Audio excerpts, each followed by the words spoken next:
What's up, college football fans? Welcome to another QB Spotlight video podcast. Wherever you are getting this information, we thank you for tuning in. As always, this is the QB Hub, the place we talk all things quarterbacks. Today, we've got a really cool guest, really special guest, and that is Clint Trickett, Coach Trickett, the offensive coordinator, quarterback coach at Marshall. And I'm super excited to dive into some things and talk Marshall football, Marshall quarterbacks, and some recruiting, and just some quarterback X's and O's. But before we dive into that, before we dive into Coach Trickett's career, I do want to just ask Coach Trickett something just to kind of get us started. Coach, whenever you are talking to your young bucks, your quarterbacks, you're coaching, chopping up with them a little bit, do you ever remind them that your senior year of college, you led the Big 12 in completion percentages. You had over 2,000 yards passing, 18 passing touchdowns. Did you ever just have to remind, I spend it back in the day. I could put it where I wanted to back in the day. Do you ever have to remind them? Not necessarily too much by stats. If anything, it's just still in person and drills and stuff like that. But if anything, I try to let them know that what I did in college wasn't up to par and up to standard, and that we should be aiming higher. Be hitting higher goals than that. So I actually, if anything, talk crap on college and try to get them to play a little bit, little better than that. So. No, I respect that. Do you still get in the drill some and spin every now and then? Still get and spin it? Yeah. Absolutely. No better way than grading. You know what I mean? Get a chance to, and you can show the guys, better than do as I do and as I say. Yeah, absolutely. Well, Coach, before we dive into kind of Marshall quarterbacks, just some stuff that we talked about that we want to dive into. I do want to talk about your career. I think it's important to talk about because I think, especially in this day and age, I think the fact that you played at a high level, was successful at a high level, you have so much to pass down to the next generation, the next quarterback. So I do want to dive into your background. I know you grew up in a coaching home, started at Florida State, finished at West Virginia, and then you got into coaching. But before we go into your coaching route, can you just talk about your background playing? Your time at Florida State, you transferred to West Virginia, and then kind of just, your playing career as a whole, if you don't mind. For sure. Yeah. Obviously started out there at Florida State, like you said, playing for Jimbo Fisher. And then my dad was on that staff. So obviously that's a unique trait there. And then it's where I played high school ball in Tallahassee too. So the hometown feel, all that type deal. 3 years there, graduated early, graduate transferred after my third year, and was able to, played a little bit of time backing up E.J. Manuel, Christian Ponder in my time at Florida State, then transferred up to West Virginia. Played 2 years up there after Tavon and Stedman and Gino tore it up. Then would come in there with me, Kevin White, and Mario Alford, and throw it a bit, try to win some games. And so two different styles of offense, going from Jimbo pro style to Dana, and that obviously helped going into the coaching career, and try to use a little bit of blend of the both here now coaching. Looking back at your playing career, just out of curiosity, do you have like a favorite play or route that you had some success at that you have carried over and is like a go-to play or go-to play call because you were good at it? Do you have like something like a player scheme? Yeah, white cross, air raid, that's the number one go-to one right there. So, and everyone has their little touches on it and think that they all invented it and came up with themselves, you know what I mean? So it's just whatever version that you're comfortable with. And so mine's obviously the air raid and Dana and that version of white cross, and it's the best one I know it as. Yeah, no, outstanding. So finish your career at West Virginia. You got coaching pretty quickly right after that, right? Coaching at the JUCO, Mississippi, and then FAU, and then Marshall. Can you kind of go through the transition from playing to coaching, and then kind of how you've evolved, as a coach, taking philosophies from Jimbo, from Dana, and then just all your stops in general? For sure. The coaching transition, I knew I was going to play as long as I can and then coach. Still want to be around the game. So that was my way that I could do it. It was an easy one for me. East Mississippi reached out and went down there and interviewed for the quarterback job. Got that. It was the whole last chance you deal. And BA'd for 8 days at Alabama. And then Lane Kiffin hired me away down at FAU for a full-time gig. And was down there with him, with Kendall Briles and all of them.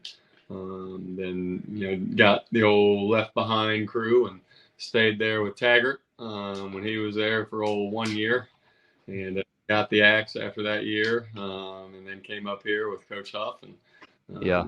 fortunate to get the call to come up here back home in the state.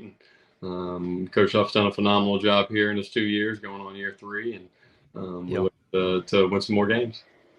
Absolutely. Do people still hit you up about Last Chance U? Is that still like a common question? Like, especially pretty often? Part of the country I'm in, yeah. You're in the Southeast, you'll get it a lot. Yeah. And actually out in California, that's a big one out there too. So I get it out there. Yeah. No, it's still occasional hot topic. You'll see. Yeah. Yeah. You were a star coach, so congrats there. Okay, so entering, you're going to be your second year as the OC at Marshall, correct? Entering our second, right? So with that said, and we talked a little bit about this the other day, Marshall has a history of solid quarterback play, not just good for a group of 5, but good in general. You know what I mean? Like Marshall has a history of good quarterback play.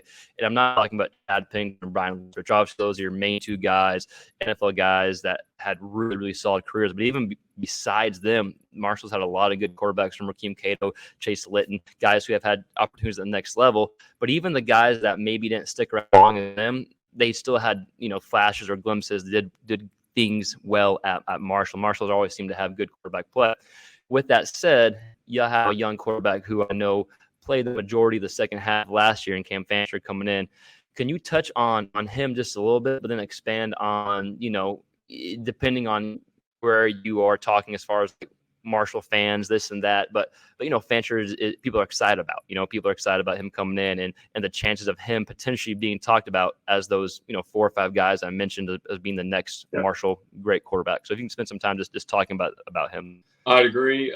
Cam has a lot of talent to him. Not only can he throw the crap out of the ball, and he is a lefty too, so that adds a little bit unique for teaching and coaching, but he can throw the crap out of the ball. He's very athletic. He is very intellectual, very smart. Likes to know as much as he can about what everyone's trying to do out there. Last year, being a freshman and being able to go 5-1 and through some growing pains, but still being able to scratch out some wins was really big. And I didn't necessarily always put him in the best positions to be successful, and we're going to do a better job of that this year. And he's going to light it up and put us in the best position to win. Can you expand a little bit like how important it was for him to get that experience last year? I know as the season went on, his play got better and better. I think he finished the last 4 games like 9 total touchdowns, only 2 picks, right? So I think decision making and it looked like he was just maybe more comfortable, right? And that just comes with reps. Right? Can you expand on that and how important that is last year, now coming into this year? Every single game, he would come in and just talk about how much.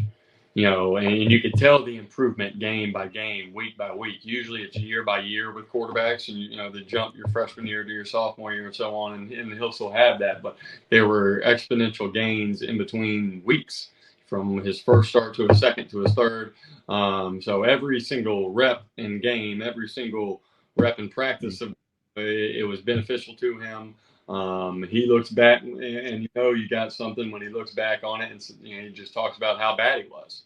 Just how much better he can be and things, and that's when you got something, and it's never there, never arrived, and he has that, and a lot of the guys in the quarterback room have that, so it makes it a competitive room. With the quarterback development now, and you mentioned the guys that you have in the room, not just Cam Fancher.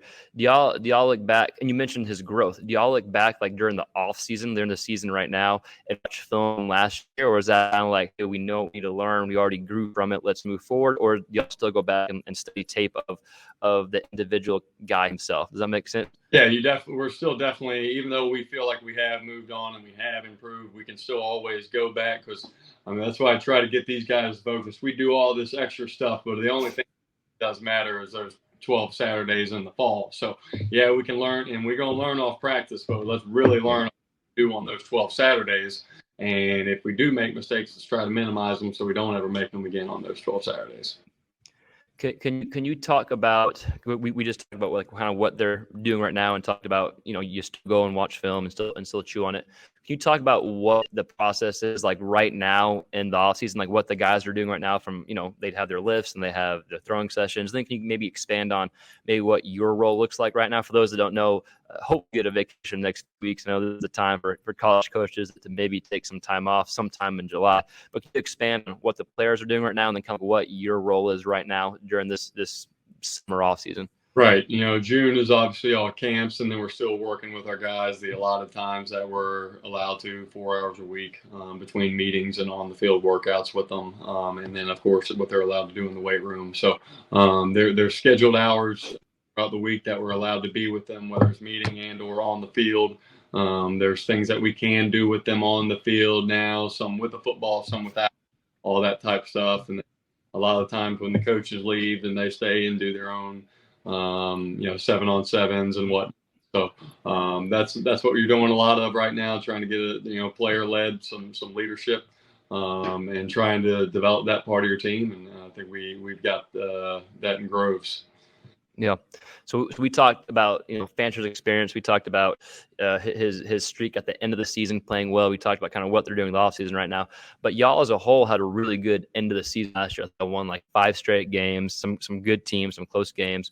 And I think that for any program, when you can end the season prior to a winning streak, especially when you have one of that length, that always gets some momentum. It always gives some hype, if you will, if that makes sense, going into the next season. Can you expand on how important that was and the hype behind it, and then talk about the 2023 season a bit, just because you get your quarterback coming in, you coming off 5 games, you have Virginia Tech at home. There's some exciting things going on in the Marshall program. So if you can kind of expand on that, just a little bit of importance of finishing strong as a team last year. For sure. I mean, like you said, the final record ended up being 9-4, but at one point we were 4-4. I mean that's you're kind of looking around like, hey guys, pull some shit together here, or we're gonna be looking. So, I'm gonna be looking at least. So we did. We turned it around. Cam was a big part of that, and his improvement week to week. So our offense did kind of see a change there once we got him in there, and then there's a running back that has a lot to do with that too, that came in at the second half of the year and take some weight off some people. So who just happened to lead the country in points the year before, so that's kind of a big deal. The guy who leads in points, you usually want him to be healthy. He wasn't last year, and he is now, so that makes me a lot happy. Yeah, as a play caller, just a coach in general, you hear, traditional, for lack of better terms, like coach speak. Hey, we're only worried about the opponent in front of us. We're only worried about week 1, right? We're only focused on week 1, and that's probably true. Can you expand on because of the fact you're playing Virginia Tech at home? I'm sure everyone has that game kind of circled. Just being a big school and being close by. Are y'all? Obviously you're playing for each opponent, right? But do y'all have, like, even now in the summer, will y'all be installing, like, okay, we have week 1, week 2, we're spending maybe 90% on week 1, 10% on week 2 to get ahead of things? Is it how to go about it, or is it just like strictly, hey, we're focusing on week 1 right now? Great question. We kind of work backwards.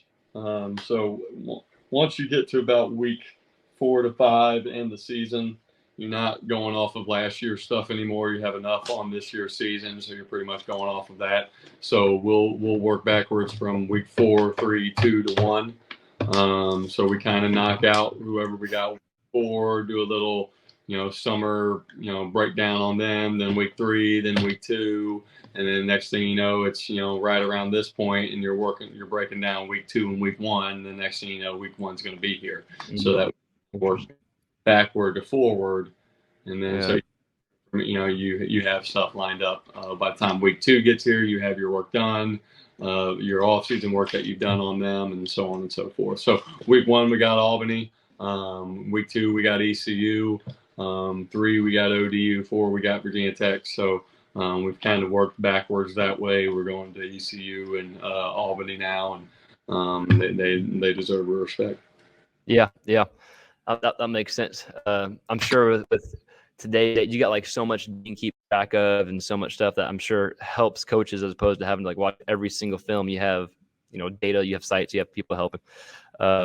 so we talked about the current season, the current quarterbacks, and me just being kind of a quarterback geek, I could talk about that forever, but I want to respect your time. So I want to go ahead and move on just a little bit and talk about the recruiting process. Talk about what you kind of look for in quarterbacks when you're recruiting, how you go about that. And then also a question I've gotten, which I think is interesting, is whenever you're recruiting a quarterback in high school, like on film, you're watching something on film, how important it is for you to see him in person before you offer? Is it important? Do you need to see him in person to verify things or whatnot? So you can kind of go through the recruiting side of things and kind of what you're looking for in the quarterbacks and the film and in person kind of dynamic. Yeah, for sure, especially with high school kids. So, what you're looking for, I do look for a winner. You're getting the ball every snap. So if you're losing and your team has a losing record, and I know you can't do everything about all the other 10 players around you, but you're getting the ball every snap. In high school, you should be able to, if you're a Division I quarterback, you should do some things and win some games in high school, even if you ain't got anyone else. So are they a winner? Do they at least win, or do they have a winning record? Do they get to the playoffs? All that type of stuff. You can be the prettiest passer in the world, but if you lose, what are we talking about? So, and there is the arm. There is a size speed factor. For all the 5'9" guys out there, you need to, everyone tries to say I got the next Kyler Murray. Well, when he runs as fast as Kyler Murray and is 52-1 in high school and the highest record or highest classification in Texas high school ball, then you may have Kyler. Till then, it's his first year starting and he's a senior and he's 5'8" and he runs a 5'0" 40. That's not Kyler Murray. So there's a size speed ratio. The shorter and skinnier you are, the faster you need to be. So then after that, then it does come down to the arm talent and accuracy. And everyone's highlight looks great. That's why it's a highlight. So that's what your point about, do I want to see him in person? Absolutely. I'd love, in camp, especially if I can catch the ball and feel the rotations on it and feel throw a heavy ball, or do you throw a little baby ball in there? You know what I mean? Can you rip it? Can you, or is your highlight tape just lollipops? You know what I mean? Is it just lollipop throws and it just drop it in there like everyone can do? Or does the ball blur? You know what I mean? Does the ball blur on tape? Can I see you rip a dig? Do I see you rip all these type throws? If everything's just a constant level 2 ball, level 3 ball, level 2, but I never see anything rip, then I question your arm strength. Is arm strength everything? Absolutely not. Is you throwing it 60 yards down the field everything? Absolutely not. But there is a required, that you need to be able to hit. The lesser your arm strength, the more accurate you need to be, and vice versa. I think is the one thing that it's hardest to find, and the one thing that you're always looking for. It's the hardest thing to develop. But completion percentage does mean a lot. And then, where is he putting, especially in quick game, where does he put that ball? Does he spin the guy? Does he put it in front of him and make it a perfect pass like Joe Montana? That's why he was so elite. You know what I mean? Just the little accuracy from 15 yards in. All those things are kind of things that we're looking for. Not necessarily release point and all that, and however you're trained and everything. Just those main things on being able to move the ball up and down the field. Is that something? So say there's a guy you like and you haven't seen him in person yet, but you like everything on film, stats, all that stuff, but you need to see him in person to verify everything, right? Is that kind of the philosophy in recruiting, or do you be like, hey, we can, okay. If there's a way I can get down there and see a spring practice, or he can come up for a camp, that's, you're on. And then that kind of also lets you see how realistic they are with you. And so if that's your guy and you want to get them up here and they don't get up here, it ain't your guy. So you need to find. So I know you want him, but I want you. So part of life. Yeah, that's a good point. And also interesting with quarterbacks too. I know you want to see every athlete, in person, but if a guy is fast on film, I know you still want to see him in person, but if he's really fast on film, if he's pulling away from DBs in Florida or people in Texas, you can probably bet he's pretty fast. But still on film, it's kind of like throwing a football and just his drop back and everything that you're looking for. It's easier to hide on film essentially than in person. 100%.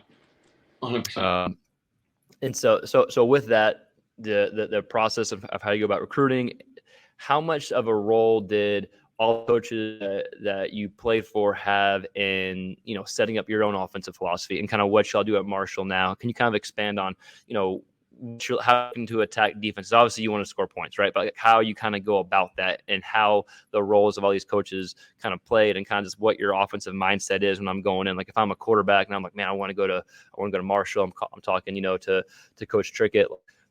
How are you like, what's the best way to present the Marshall offense, if that makes sense? A long-winded question. I apologize.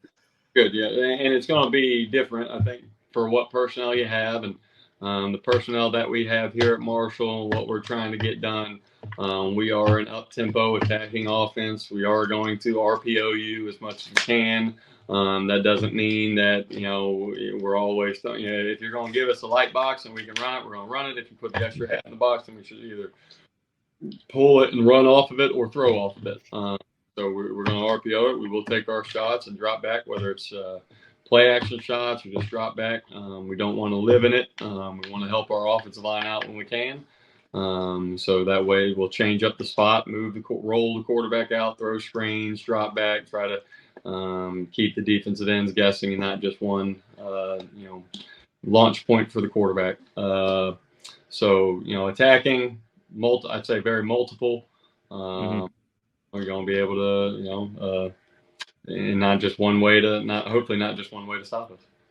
Yeah, it sounds like the offense is a very adaptable offense depending on who you have to go to and who you're playing. Maybe one week, maybe you have to throw the ball 40 times. Next week, maybe you run it 40 times because of the options they're giving you and the players that you have, which I think is something that makes any good offense, as opposed to just like sticking to one thing. It's like having multiple things, and you can recruit more athletes that way. I feel like, right? You can get people because it's not just like a one style offense. It's offense that you feel is going to work best with the people you have. Is that kind of a good way to put it? And that's, you can't force something that you don't have, and you got to try to build and recruit to get things that you want to get to. So there is some, hey, I know we didn't necessarily do a lot of this last year, but we do want to get to it. So if we do get you, we can get to it. So there's a lot of that. You do got to show and put your money where your mouth is. So it's not just all time. That we've been doing that, laying that groundwork and showing the guys that, there's going to be some changes, but at the same time, still the same fundamental offense. Yeah. All right, Coach. You've been so gracious with your time. I'm gonna get you out here real soon, I promise. But with that, something I gotta ask: what if you had one to throw as a quarterback? Who cares what the offense is? What's the one route you're throwing? Just one route. I'm telling you, it's as simple as it can be. But if they gave me and Kevin man to man, we're throwing a go ball. I'm chucking deuces. He's running the go ball, and we're throwing a go ball. So I couldn't tell you. You're giving us one-on-one on the outside in a go ball, and you can't stop it. Whether you play on top and I back show, there's just too much room out there. And I can manipulate safeties as much as you can until you start clouding over top of it. But you give me a one-on-one, we're going to go ball.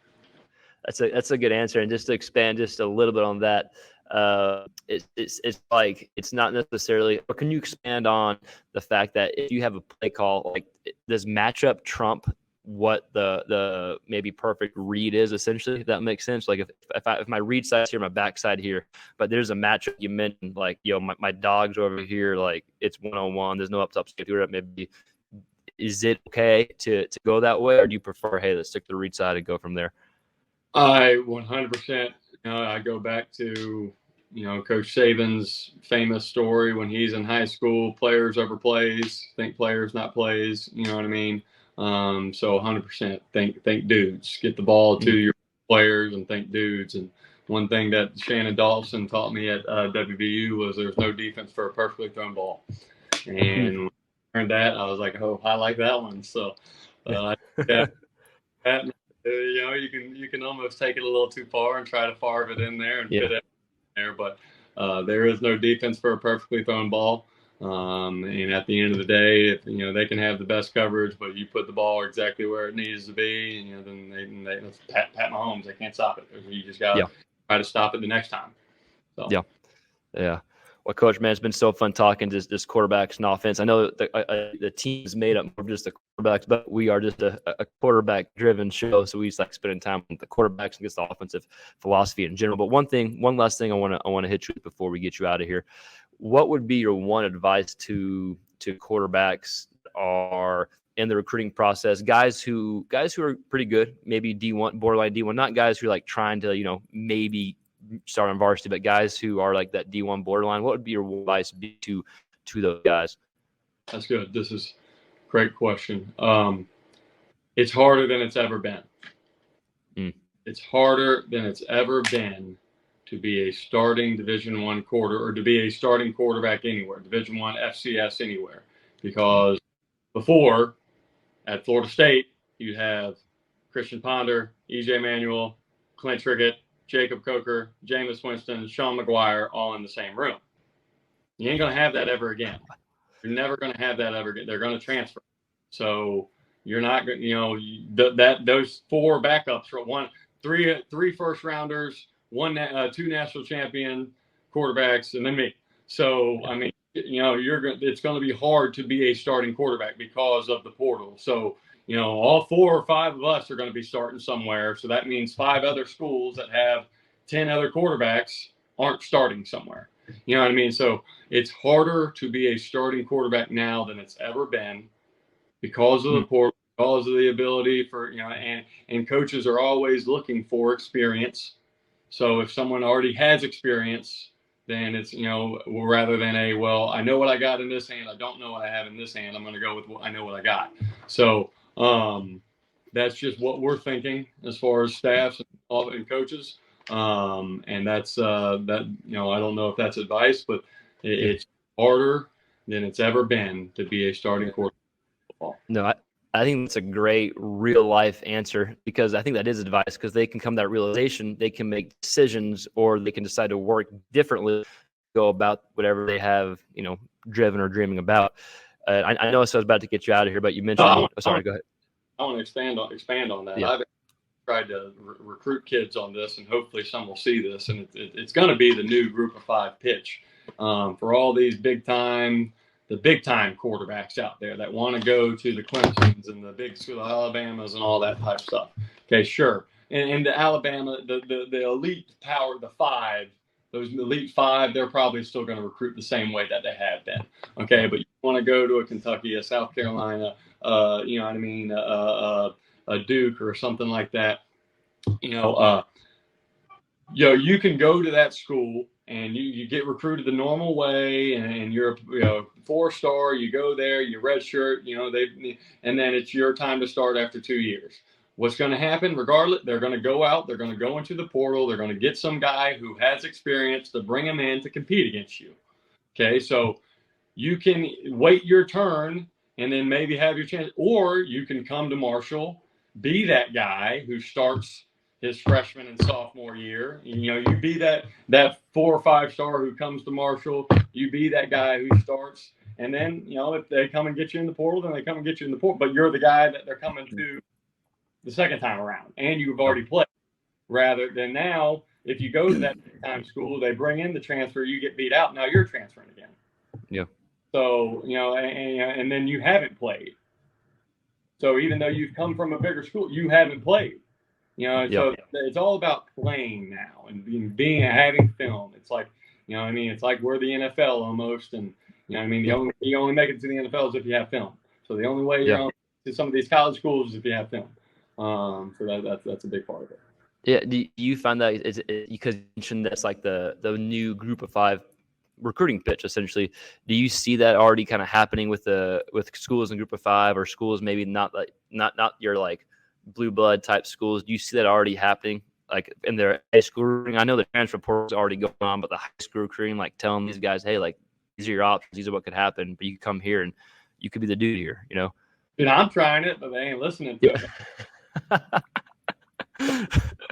They're Power 5 schools, and I got a kid who'll announce his commitment here soon, and I'm very, very, very, very, very happy with him. So maybe it is working. You know what I mean? Yeah. So.